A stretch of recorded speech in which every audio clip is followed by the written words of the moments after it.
So I think we're waiting for another planning board member to join us via Zoom before we begin. I wonder if we can be heard. George's mic is muted. Why don't you unmute him? We can see. George, can you hear us? Yes, I can. Thank you. Okay, great.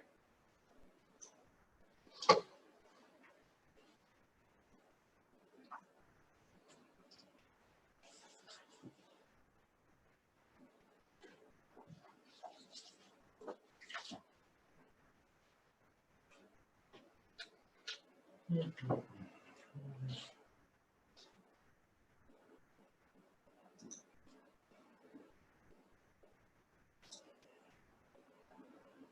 want to be able to see it when Connie gets logged in here.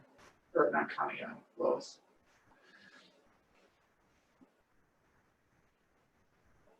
There is a comment. That's Connie in from our staff. Just keep them. Is that Lucy? Lucy. Yes, that's me.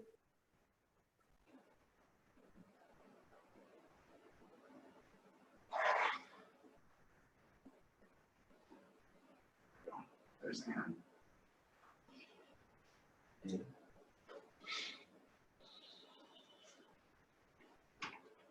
We might want this. We said 2 o'clock. Yep. She'll jump on.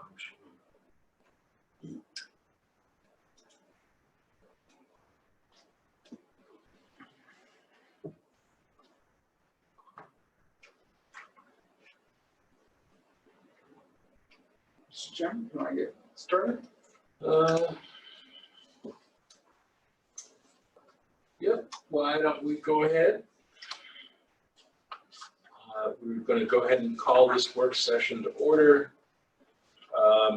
This is a voluntary meeting, so there is no quorum, and we do not have a quorum. This is specifically to review the new documentation that staff has prepared for us in preparation for Tuesday's working session in the Civic Center. So why don't I just go ahead and turn it over to Greg, and we can start discussing the new documents. Thank you, Mr. Chairman. Greg McNally, Community Development Planning Department. You'll recall that on your last meeting work session on the 25th of June, the board has called for another work session to be held here on Tuesday, July 21st. And the board also gave some direction to staff to prepare some additional amendments. We did that. We prepared some amendments and distributed them to the board on the 14th of April. We also received a request from you, Mr. Chairman, to kind of preview those amendments, and that's why we're here today to do that. So we are doing this Zoom only, although the three of us, Mr. Taliano, yourself, and myself, are in this conference when we were all in the building today. So it was very convenient for us to be in this space. The other participants are being via Zoom. We will share the screen. I'm currently sharing the screen now, showing the exhibit that's attached to the staff report, which has been provided to the board. It's also been posted on our website. You'll notice this is Exhibit C. There is no other exhibits attached to this material. And the reason why it's Exhibit C is because you received on June 16th a packet the board did. It includes exhibits 1, 2, and exhibits 1 and 2, which is one was a resolution. And that resolution included exhibits A and B, and those were A was the regulations that were drafted on April 14th and posted online, and Exhibit B was the initial round of amendments that staff had prepared to those regulations for your consideration. This is the second set of amendments, so we've labeled this Exhibit C. The exhibit 2 was at that point in time the amount of public comment that we had received in writing, and we distributed that to you as well. You've thus since received 3 addendums, which is an additional public comment that we've received. I suspect on Tuesday you will get another packet of public comment, as we have been in the last couple of weeks receiving a couple of letters here and there. We've received not a lot, but enough that we got one more today. So we'll continue to collect those as they come in and give you those out at your meeting on your work session on the 21st. And make them available electronically as well. Although, since we'll compile those that day, because we want to make sure we get as much as possible, we might not get that electronically available until the day after. We just post it on our website, just so you know, public. So, several questions were raised by the public, or by the board. I'm sorry, in your 25th meeting, and we've prepared some amendments to try and address some of those issues. I prepared the amendments. Peter and I prepared the amendments just like we prepared the previous amendments, in which we pull out the particular section. We show the language that's being struck with strikeouts, and in red, we show additional language that's being added in underlined and red text. And you can see the original, that were the language from the April 14th regulations as well. Because we did prepare that other batch of amendments on the prior to your June 16th meeting, we did where we used similar sections from that document. We also include those here too, so it's continuous. But this is a shorter document because it doesn't involve as much stuff. So let me make sure we've got everybody. I don't see anybody hiding here. We've admitted everybody that's present thus far. Okay. So what you have is a continuation of staff's recommendation, first and foremost in the definition section, to begin to remove the sections on water bodies and water body setbacks. You'll see the buffer language definition's been struck. The water body setback section has been struck. In addition, one of the board members indicated that the correctional facility definition should include the word county, so we've added that word county into the definition. This was also a definition that we added after the 14th, so that's why it's all in red there. In the rural residential mixed use section, this is section 7 of the regulations. Again, continuation of some of the amendments from the other meeting, but we added a 70804 for non-conforming parcels. This is a section in this particular section that would allow for non-conforming parcel setbacks to be rather than 25 feet for conforming parcels for the front, side, and rear, to be 10 feet for a principal use, special exception use, and accessory use. And a conditional use, just as originally recommended, will still be subject to the same setbacks unless otherwise defined within a conditional use permit.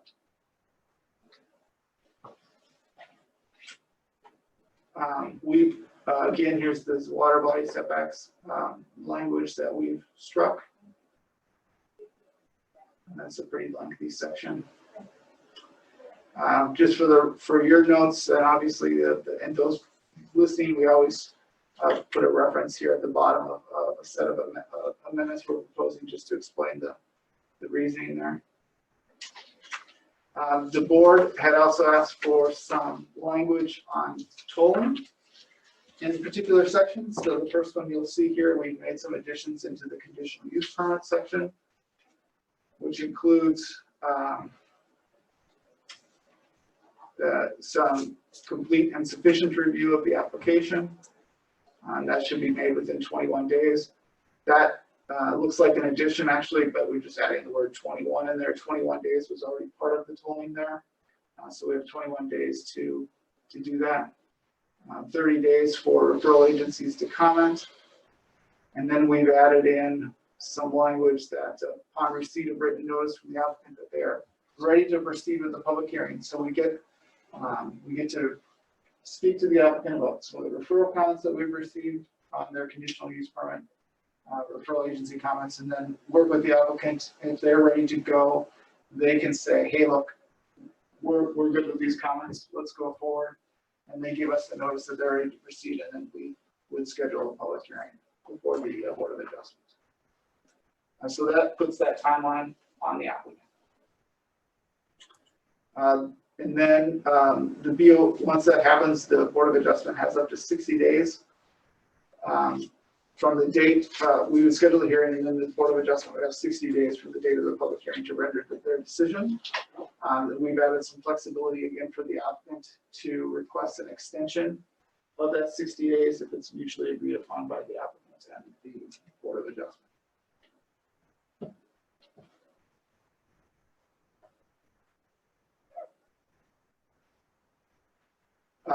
There was some discussion about the written notice. One of the board members had raised a point about the language that he found here, that if in the event the notice was not mailed to an abutting landowner or otherwise failed to comply with the written notice required in this section, the landowner who did not receive such complying notice may waive such notice by submitting a notarized written waiver to the Community Development Planning Department prior to hearing. And you remember this comment, and at the time I wasn't quite grasping it until I was back listening to the audio of the meeting, and I realized that he was absolutely correct, that we are putting ourselves in a position where we may be subjecting the applicant to having to deal with adjoining property owners if we didn't have that notice properly done. The responsibility for notice in this situation falls up upon the county to complete. So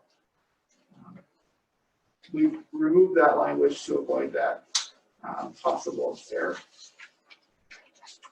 The procedure for variance, we've also provided some standards for that. You know, I'm going to unmute our board members here. I'm sorry. We have two board members present, Ann Schwind via Zoom and Lois Steinbeck. I'm both going to unmute you, and you're certainly welcome to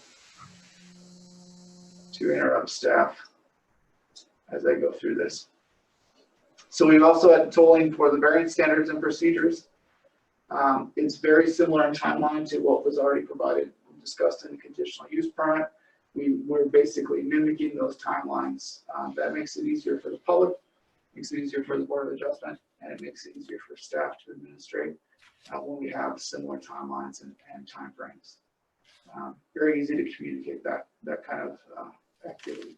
So you'll see a lot of changes here in the language, but it's basically mimicking the processes and procedures that we already had in the conditional use permit. And another section I'll be showing here in a minute.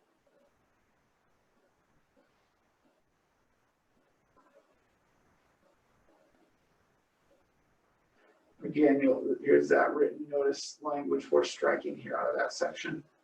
Similar concern as within the conditional use permit.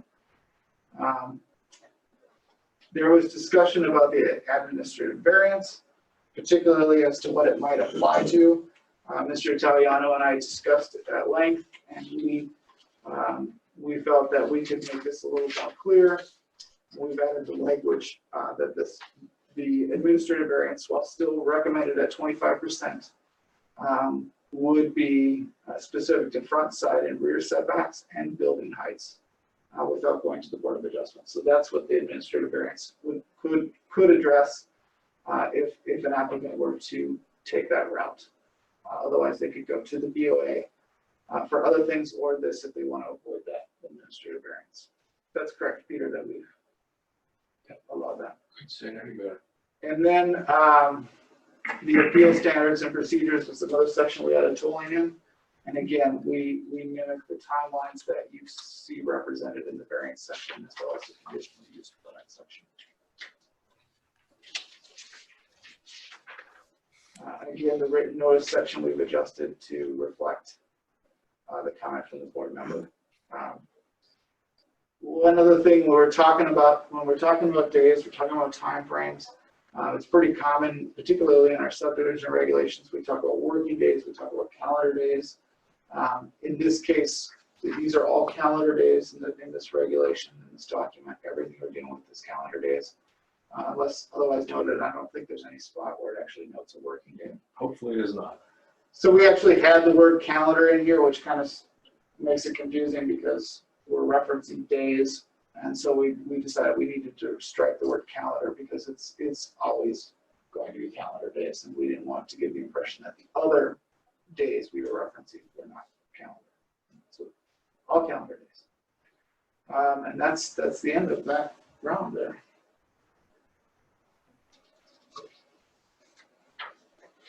And of course, Ann and Lois are both available. Ann, I can unmute you if you'd like. Maybe you're muting yourself. Oh, she was muting herself. Okay, I muted myself, Greg. thank you. So do we want to have a discussion on this now, or what are you guys thinking? Well, yeah, I mean, I wanted to have this session today so that in case anybody had questions or concerns that they wanted to discuss now before we get into Tuesday's meeting. This is Lois. I'd suggest we start on page 1 of 14 and go through page by page. I have several comments and questions. I don't know if that would work for the other board members who are present. Works for me. Lois, I appreciate that. I might want to, my comments are not quite as editorial or specific, but rather broad in scope. And so wondering if maybe we could do that before we jumped into the specifics. Sure. Okay. Greg and Peter, I appreciate that you guys have, gone through and addressed. There are a number of edits here. I personally have a fair amount of concern about throwing out the entire water body setback piece.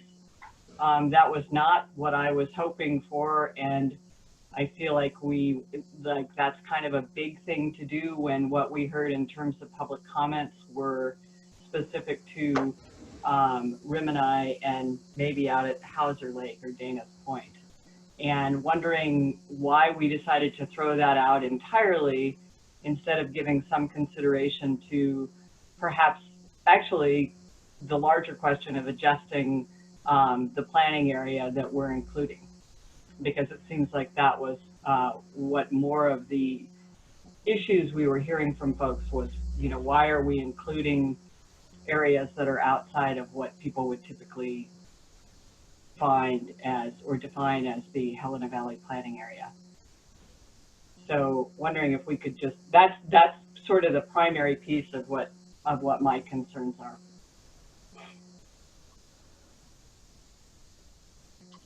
So we took the reason the water body setbacks are shown here in striking is we've made that recommendation to the board on the 25th, and we were just memorializing that recommendation. Again, any amendments that you see in any of these documents are up to the board to consider. So they could come back in by direction of the board, right? They don't have to adopt these amendments. But we, we're looking at these, and you'll see that staff note that I have there. Public comment received indicates concern about those water body setbacks specific to existing development in two very different areas of the valley. Right. After further consideration, we did want to recommend that be removed. We did note, and we spoke on the 25th about this, that they will remain in full force and effect in our subdivision regulations. So that'll capture any new subdivision development.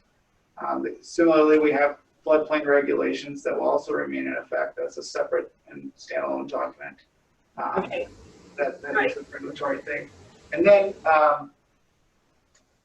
the negative impact due to the removal of these is we think de minimis.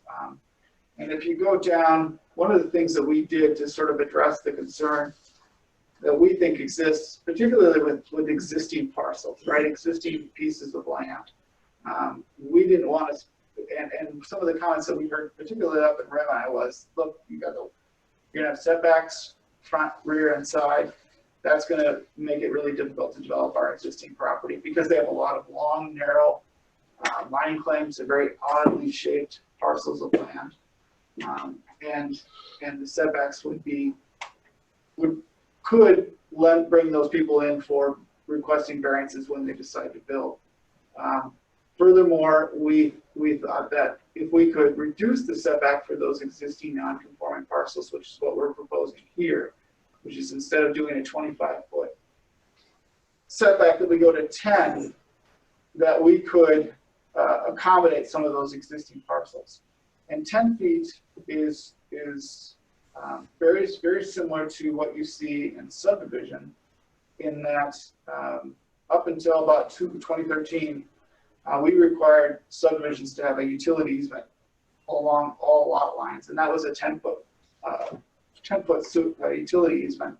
But we've since sort of adjusted that through our subdivision regulations to allow a little more flexibility with utilities, but 10 feet is something that the development community and is pretty familiar with when they site housing, to be 10 feet from their property line. So we figured the 10 feet is pretty synonymous with that.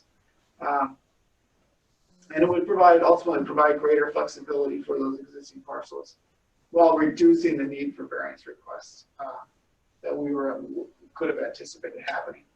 We don't want to really set that up where we're doing a lot of administrative work for existing parcels. So, thank you, but you didn't really address my question or my concern.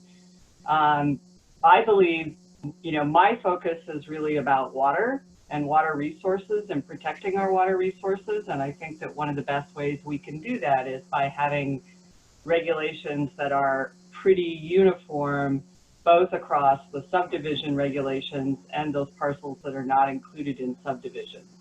And so I feel like one of the most important things we can be doing in zoning is thinking about how are we protecting not only the water resources, but people that believe that it's okay for them to build near streams or in areas that might be flood prone. And yes, we do have floodplain regulations.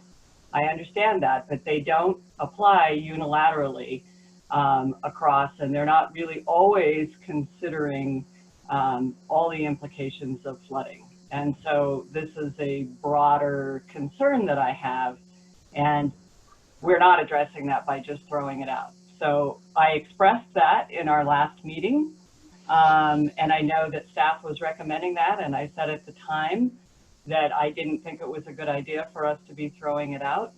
And my suggestion would be, and what I'm trying to emphasize, is that we focus planning and the zoning effort in the areas of the Helena Valley planning area instead of trying to include this much larger area. And I believe that that's what we've heard from the public many times. And I think it's important for us to be able to defend why we are continuing to include these areas that don't typically lie in what is considered the Helena Valley planning area. So we haven't addressed that. We haven't answered that question. And I think we're going to continue to hear that until we do. This is Lois, and I guess a different way to ask that question is, if we exclude areas, what are some of the other zoning regulations that would not, just tick off a few, apply to these areas that may be considered protections?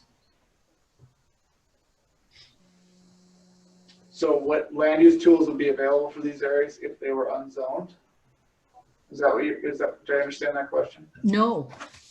We Sorry. know if we apply the zoning regulations to these areas and they have the water setbacks, that's an issue. So if we eliminate the water setbacks, we have the other issues. But if we eliminate these areas from the zoning considerations, what are the issues then? Okay, so, and maybe I can try to answer both questions that you both raised. So our county growth policy, for whatever reason, dating back to, the 2000 time of I think 1999 or 98, somewhere around there, when we first established these different planning areas for the county. Just areas of the county divided up into geographic units. we're dealing with one of those geographic units that's named the Helena Valley Plan Area. And it is all encompassing. It includes of the southern portion of the county, and it does include this area of Remini. So when we did our growth policy update, we did it for specifically that Helena Valley Plan Area. And we, didn't have that discussion about, well, should that boundary be a bit different or should it be changed? That wasn't part of that growth policy update discussion. It was an established growth area that we wanted to continue to work with, and that the planning board at the time wanted to continue with. So we didn't change those boundaries then in that adoption of that language. And so when the recommendation for density controls and other land use controls that are mentioned in that growth policy came up, they apply to this whole area. They don't parcel it out. And, and I think too that I can only guess, but the planners at the time were looking at the southern portion of the county and looking at how it all was sort of interrelated, right? So for instance, you might live up in the North Hills, but you're probably coming into the valley for certain things that occur maybe right here in the city of Helena. The same thing with those folks out on Spokane Creek Road, or those individuals up in Remini, or those folks out there on Dana's Point. We're all kind of reliant upon this infrastructure that we have networked right here in the city of Helena and how it figures out into the valley. So I think that the inclusion or the continued inclusion of those properties is valuable from a planning perspective, because that's the direction that our growth policy gives us at this point in time. And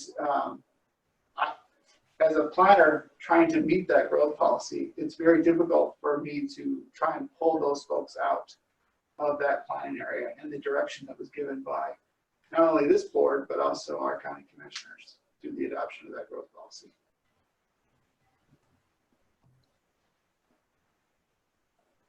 So I probably maybe hit on Melissa's question.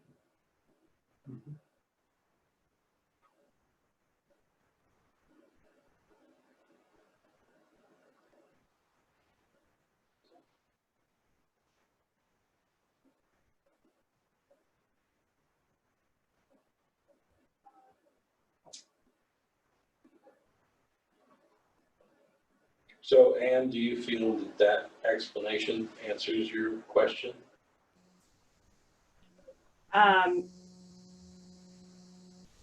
It answers my question, but I don't think that it addresses the issues or the concerns that the citizens of the county, or maybe if it's just that select group of people that have commented.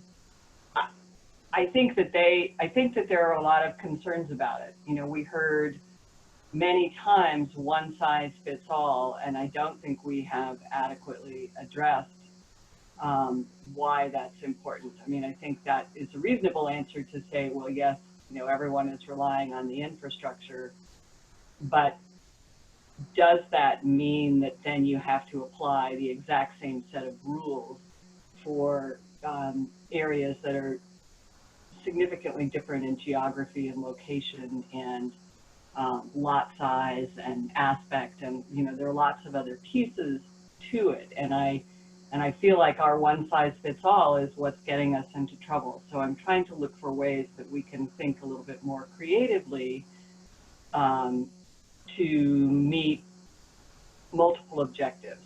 And so far, I feel like we're only answering kind of the letter of the law, or throwing the water body setbacks back out and making some adjustments to accommodate the lots in Rimini, but we're missing the overall intent of what we're trying to do in terms of getting people to think about planning ahead of time for growth and how we do that in a way that makes sense. And so I guess I continue to struggle with why we are applying this one size fits all, instead of saying, okay, well, let's do zoning, right, which is important to help with having those tools available.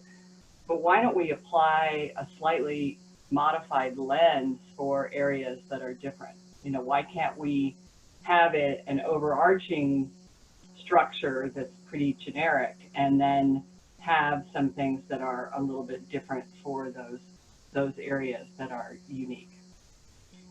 And I don't feel like we've been trying to, like we are approaching it from that perspective. So why can't we have overlays? I'm not sure, this is Peter Taliano, I'm not sure if overlays is the right approach. I think what I hear Ann suggesting, and I don't want to put words in your mouth, Ann, but I think you were trying to say that you felt there's a difference between the Helena Valley as opposed to the Helena Valley planning area. And that, of course, we've decided to have the rural zone district be coincident with the rural planning area of the growth policy, which in this case is the whole valley. That's creating a problem, and that we could maybe be a little bit more fine-grained and have multiple versions of the rural zone district. A rural area specific to the main part of the valley, a rural area specific to the North Hills, a rural area specific to Spokane, and one over to Rimmon. I think that's what you're trying to get at, if I'm not mistaken. Is that correct? Yes, that's a closer approximation to it. It's just thinking. Yeah, and I think. Yeah. I'm sorry. Go ahead. Well, I was going to say, how do we? I mean, I feel like. I mean, I understand that we need to have sort of set of criteria and regulations in place that provide sideboards for people to think about planning and to understand why it needs to be comprehensive and collective throughout an area. But I feel like we're just pushing this on residents, and they're reacting badly to it and saying, don't, as they always do, anytime that you're trying to do zoning, don't tell me what I can do with my property. But we're not responding to that in a way that allows some give and take, other than in these amendments, seeing that you've removed, you know, the water body, the buffers from the water bodies, which to me was the one part that I felt like was important to have in there, or identifying critical resources. So I feel like we threw the baby out with the bathwater with that amendment, and then we're not really giving consideration to the concern about allowing individual areas to maybe think about doing planning on their own or creating their own specific plans within our overarching plan. Anyway. So, you know, I guess I'd say there's two different themes going on there. One has to do with the significance of the water body setbacks, and the other has to do with making the zoning more fine-grained than what we proposed. You know, from the fine-grained standpoint, I think we're going to see that in the future when we update the growth policy.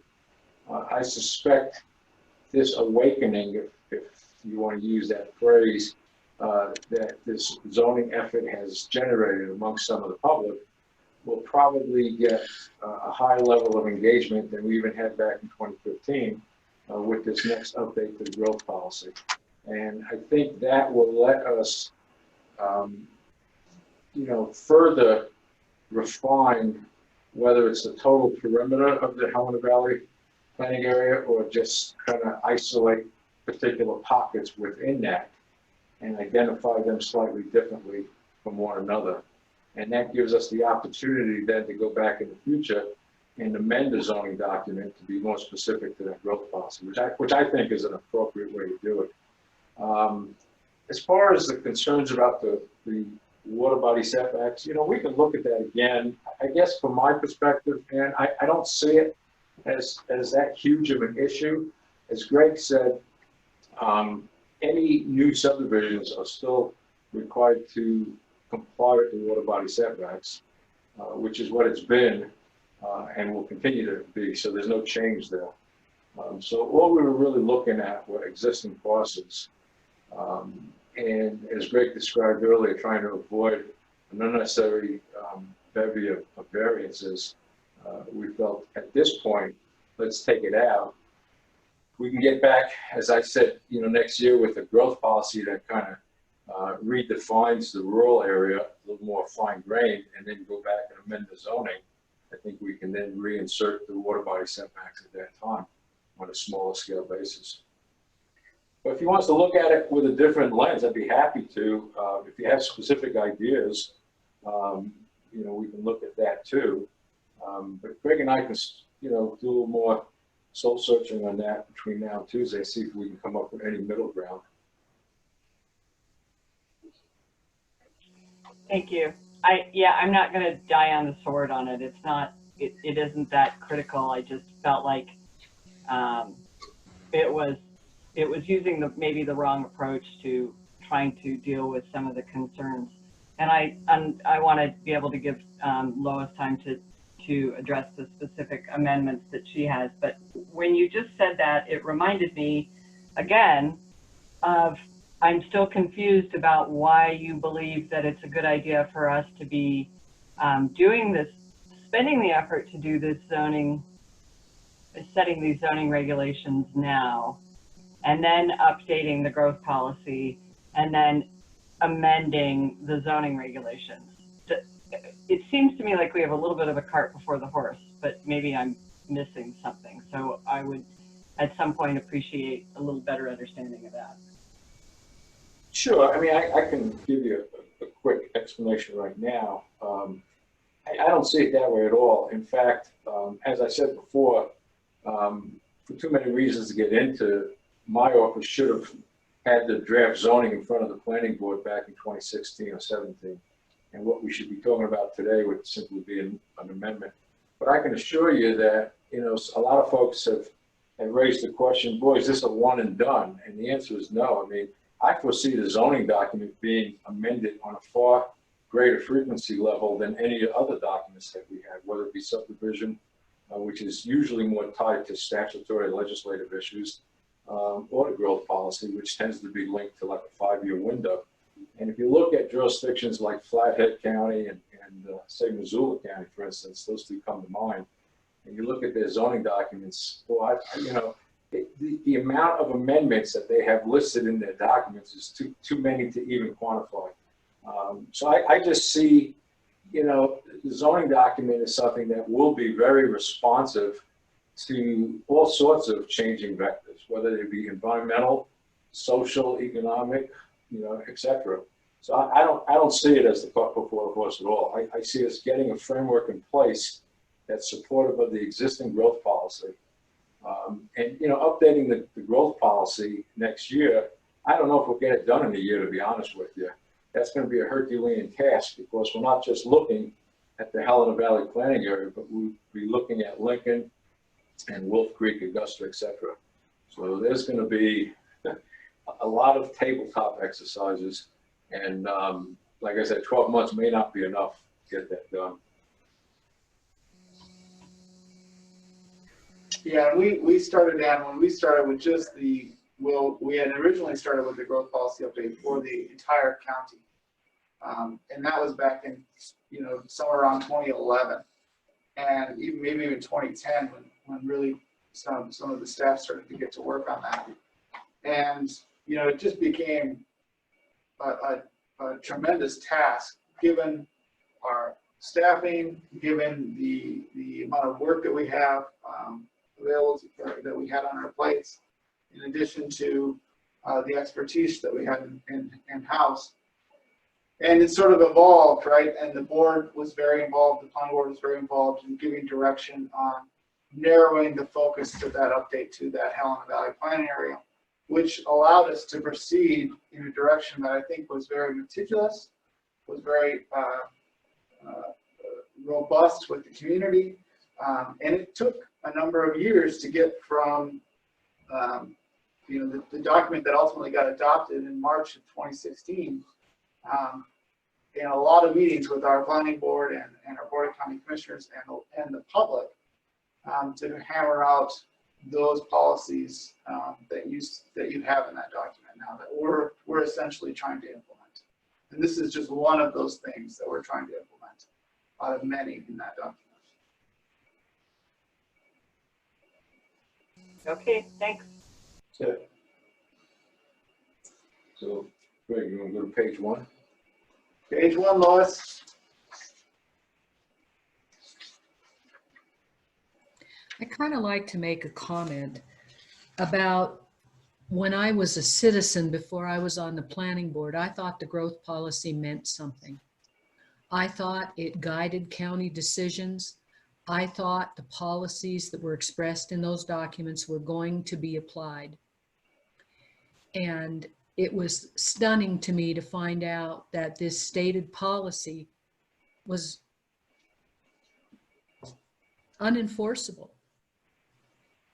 And so while I appreciate a lot of Ann's concerns, I guess I'm reminded of don't let the good be the enemy of the perfect. Has everything about this been perfect? No. Do we all wish there'd been maybe changes or differences? Yes.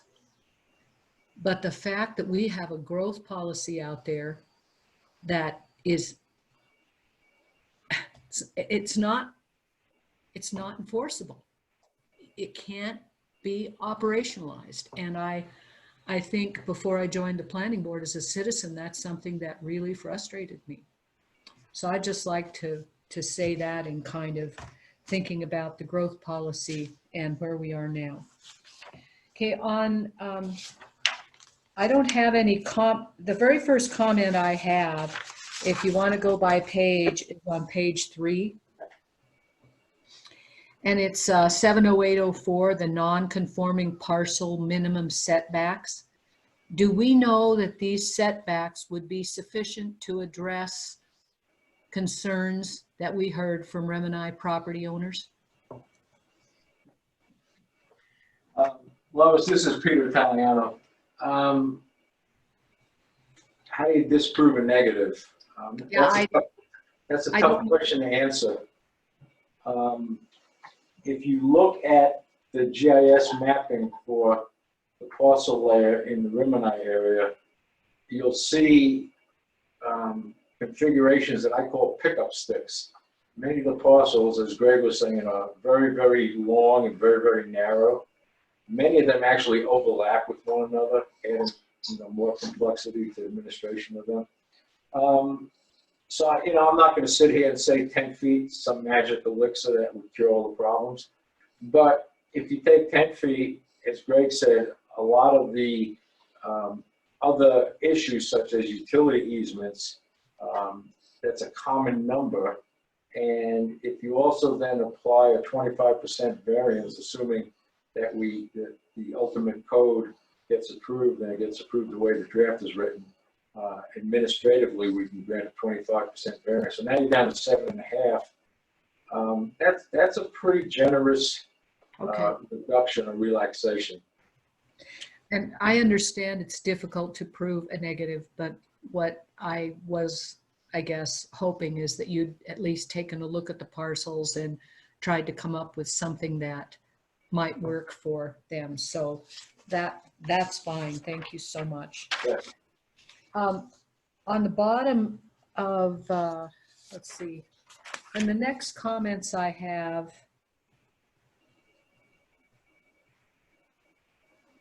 let me find them that are substantive. Okay, on the top of page 8, we have several places in the regulations where you've put in timetables in response to public comment and board requests, and I appreciate that. But what happens, it says further extensions may be submitted for the BOA's consideration. Is there no final timeline? And I guess the reason I got to thinking about this is if you had somebody who didn't want this to happen, how long do they have to wait to find out whether it's going to happen or not? So is it feasible you could have extensions for a year here? And is that something that? So remind me what part of the text we're just talking about here, Lois? The very last sentence on the top of page 8. Further extensions may be submitted for the BOA's consideration. There's no There's no time horizon under which the extensions cease or guidance. Do you get 6 extensions for 90 days each? Do you get 10? You know, it's, everything else kind of has a definitive end date, but there's a couple places here, unless there's somewhere else in the document that I don't know about, that, So, yeah, I guess what I would say, Lois, is that those two sentences have two different issues. The one that's talking about the 90 days, that's specific to me as a zoning administrator. It's limiting my administrative authority to 90 days. I get that. But Um, then, are And then there, what we're saying is we do not want to limit the appointed body, the Board of Adjustment. And at any time, the applicant can ask for an action. And if the action is denial as opposed to continuance, then the applicant can move the ball forward, so to speak. And then there's an appellate process, right? Because they can go through an appeal, and then of course they can go into a court appellate process. I don't see it as going on infinitum. I see it as granting flexibility, but either side has the ability to pull the plug. okay. And it's limited to that additional 90 days, right?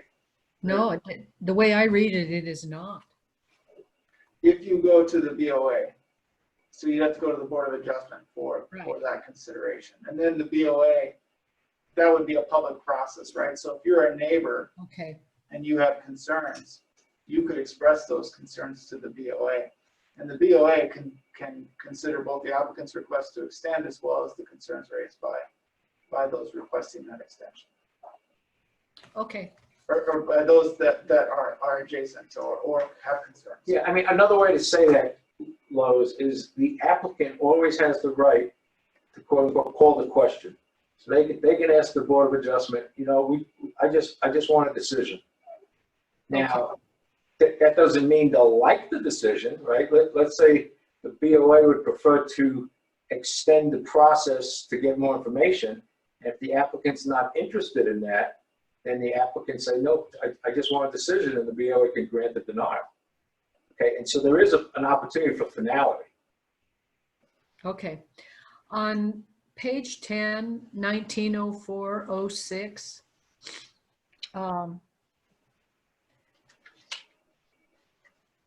there doesn't seem to be a timeline here, and I don't know if it's important. It says, staff will review referral agency comments, discuss concerns, and upon written notice from the applicant that they are ready to proceed, staff shall schedule a public hearing.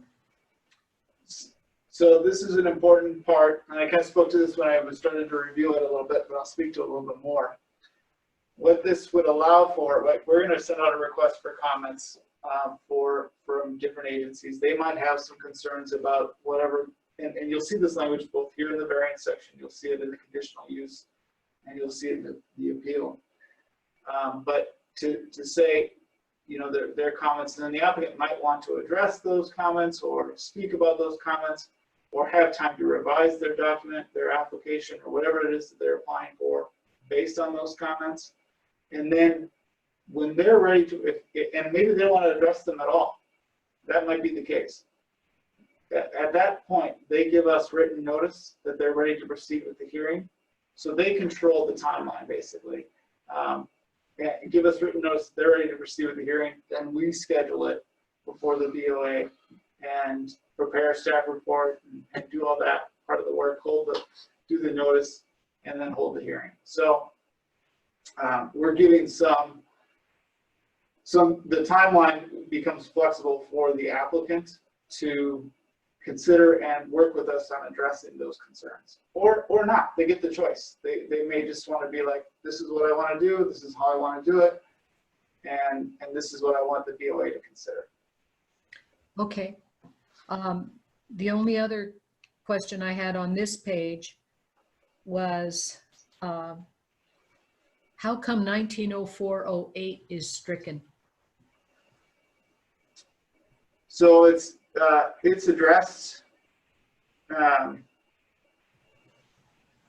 right up in here in 190406. So with the addition of tolling that the board's requested, we had to do some changing of the section numbers and how it's arranged.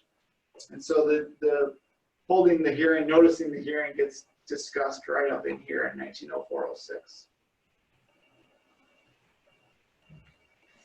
Okay.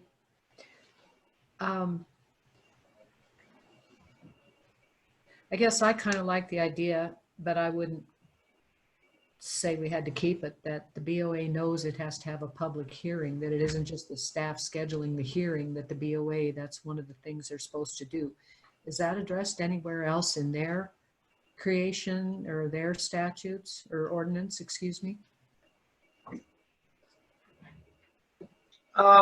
Well, Lois, this is Peter. The BOA's bylaws talk about having hearings, but you know what we can look at doing in 1904.06, we can do a sub-bullet and peel out that concept and insert something that's more direct about actually conducting the hearing, if you'd like us to do that.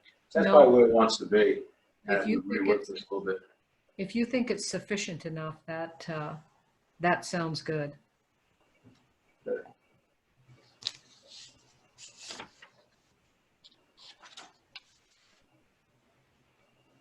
Oh, then on page 12 of 14, it's the section that's talking about an administrative variance. And it has a timeline for all kinds of things, but one thing it is silent on is how long the zoning administrator has to make a decision. It talks about how long the decision should be, can be appealed, how long the appeal is.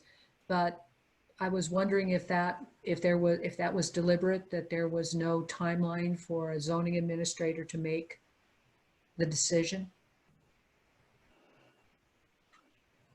This is Peter. Yes, we specifically left it out. In all honesty, I continue to have some reservation about any timelines with tolling for the variance process and the appellate process, in all honesty. And probably feel partially the same with regard to CUPs, because the processes by design do not follow the norm. Each one really creates a distinct new separate set of issues. Having said that, it was pretty clear that the planning board and some of the public felt the other way. And in looking at other jurisdictions around the state, you know, it's all over the board. There's very little similarity. With the variance process that you're talking about, which is specific to the administrative process, I would call your attention to the first, what is it, 1, 2, 3, 5 words under 1907, which is no one has to go through the administrative variance process. It's an option to the applicant to take a path of least resistance or lesser resistance than going to the Board of Adjustment. It saves the applicant money and time. Obviously, there's, you know, the whole process of the hearing is waived. Obviously, the goal would be that you would get a decision from the zoning administrator before you would otherwise through a BOA process. And again, at any time, the applicant can say, you know what, I'm not happy with this process, and I want to terminate the application and go to the BOA. I want you to deny it, so I can go to the BOA for an appeal. So I'm not sure there needs to be a specific timeline on it, but if you really feel strongly about it, we can give that some more thought. But I'm just not sure it's an issue that's going to become a big issue, in all honesty. Okay, thank you very much. Those, Mr. Chairman, that concludes my specific question on the document that we received. Later on, I do have some comments for staff just related to style. And if people listening to the call want to participate in that discussion, we'll let them know when it happens. Thank you, Lois.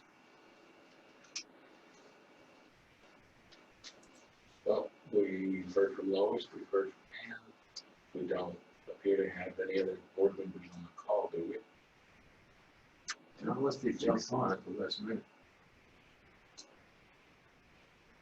No, No, no. doesn't look like it. Okay, so Lois, would you like to go ahead and proceed with your style points? You know, let's see. Go share. Go back to sharing.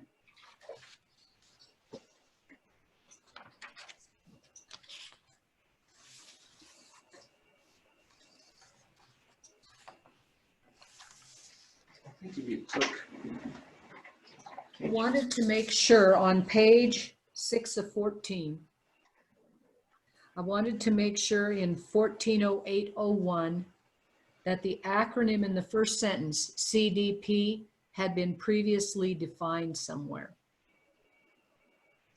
It is. Okay, thank you, Greg.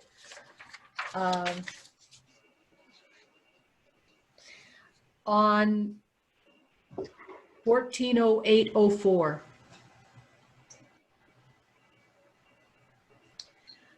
about 1, 2, 3, the fourth sentence down starts with BOA. I can't tell from the edit there if that's a comma, semicolon, but it should be a period. I Is that believe an it- insert for a yeah. period there that I can't see? Is that what that is?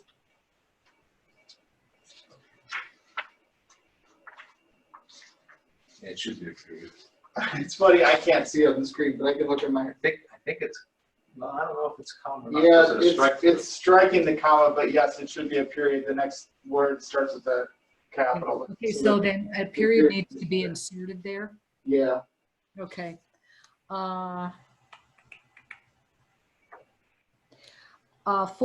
140805, picky, the BOA shall evaluate the CUP request. Staff here should not be capitalized, right? Because it's, you're thinking it's more than one staff person participating in the staff report? yeah, we're consistently capitalizing staff throughout the document. So do you want to capitalize Yeah, that? what? Oh, sorry, staff report. I agree with you, No, Lois. It should not be capitalized. Okay, great. What section?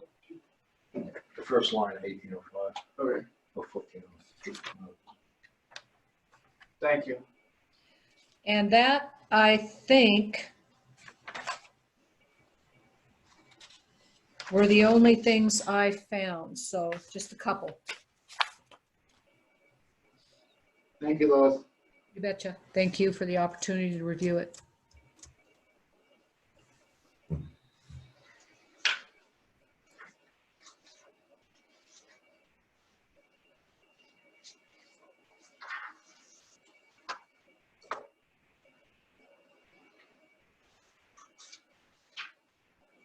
Mr. Chair, I'm going to step out for just a moment and grab my document that I gave to the other staff. Just a second. Okay.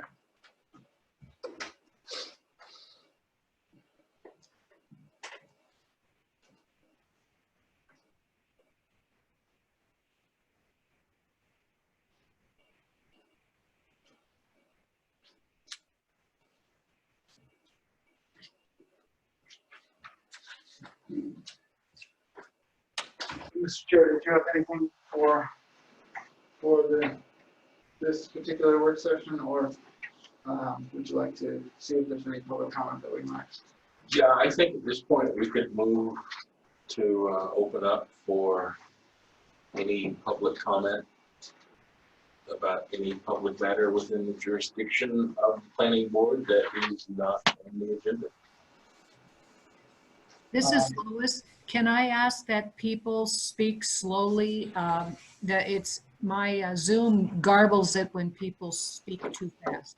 Thank you. So we do have folks that are participating via Zoom. If you would like to comment, you can certainly raise your hand and I will unmute you so that you can provide comments. If there's anybody that would like to provide comments, they're certainly welcome to do so. And I will unmute you, just raise your hand. Mr. Chair, There we go. You can unmute yourself. That's great. yeah, Thank you. I'm sorry. For some reason, I thought I was sophisticated on mute, or on Zoom, but right now I can't even find the ability to raise my hand. So thank you for Oh, recognizing me. just, yeah, go ahead and I'll explain it after you're done. Well, I've done it before, but I just, Yeah, okay. yeah. But for the, Yeah, Mr. Chair, I do want to thank you for the opportunity today to present, but I need to preface my comments by expressing frustrations that I know Mr. Harris has expressed previously in written comment, and that I'm hearing from my clients as well, the Helena Building Industry Association. You know, we appreciate the attempt to keep this process transparent in making the deliberations public, but these endless meetings with, at this point, I received notice of this late in the day on Tuesday, had to inform my clients, had to confer with the clients, and then attend on Friday is getting to be exhausting, to say the least. And you know, my clients, I guess, are lucky in that they have me who can participate, but I know in speaking with some other members of the public who had previously been engaged, that were just happened to be attending an event that I was at earlier today, including Mr. Tom Rolfe and Mr. Dave Lewis. They had no idea this meeting was happening. There is a reason for public meetings, such as the county meetings, to be held on a regular schedule of, say, a certain day of the week every month, and that is so the public can keep up. Quite frankly, I think that I know, at least within my members, that there is some significant frustration that basically, if we are not constantly vigilant and keeping an eye every day on what is posted on the zoning and planning website, and in constant communication and reiterating our requests for new information to the staff, that we will not be provided with the information. So I do need to relay that frustration. As far as the amendments that were provided for today's meeting, we do continue to have some significant concerns. I am going to wrap those specific concerns into a memo, which I am still preparing in response to Ms. Steinbeck's request at the last formal and full meeting of this board, particularly for input on the PUD-CUP process. I had hoped to have that memo done this week, and unfortunately a lot of other things that could not be pushed back got in the way. So I will be finishing that up this weekend. But you know, that's where we sit right now. Again, I appreciate that this is a big undertaking by this board, but these constant meetings after meetings after meetings are just, they're getting to be exhausting for a large percentage of the public that is participating. I appreciate this board has a big job in front of them, but it's just, it is getting rather exhausting for everyone involved, and I'm sure for you as well. But I think at a certain point in time, the public is entitled to know exactly what the future process will be, because at this point, basically no one has any choice but to hang on at the end of the next meeting and find out what the next process is. When we started down this road, we were told there will be an opportunity for public comment at a meeting.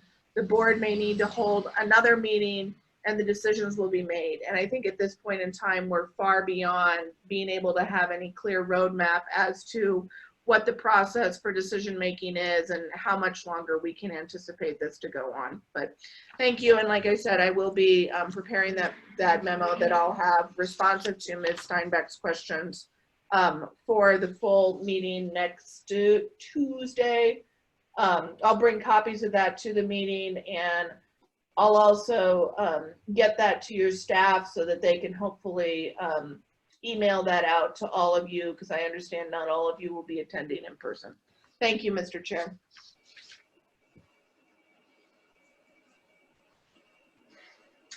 Also on the Zoom call, we have Philip Shields. Mr. Philip Shields, I can unmute you if you have any comments that you would like to provide.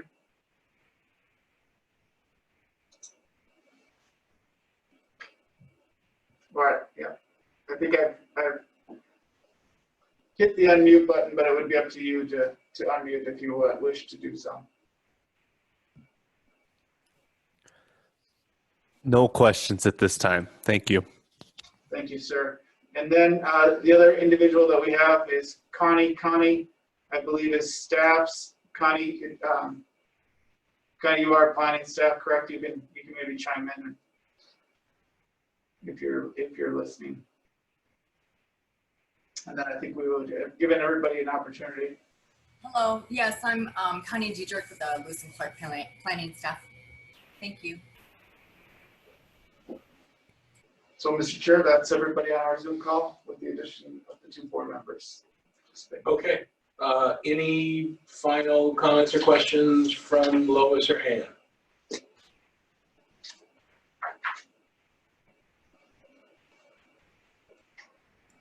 None here, Mr. Chairman. Thank you. And That's then Lois. me.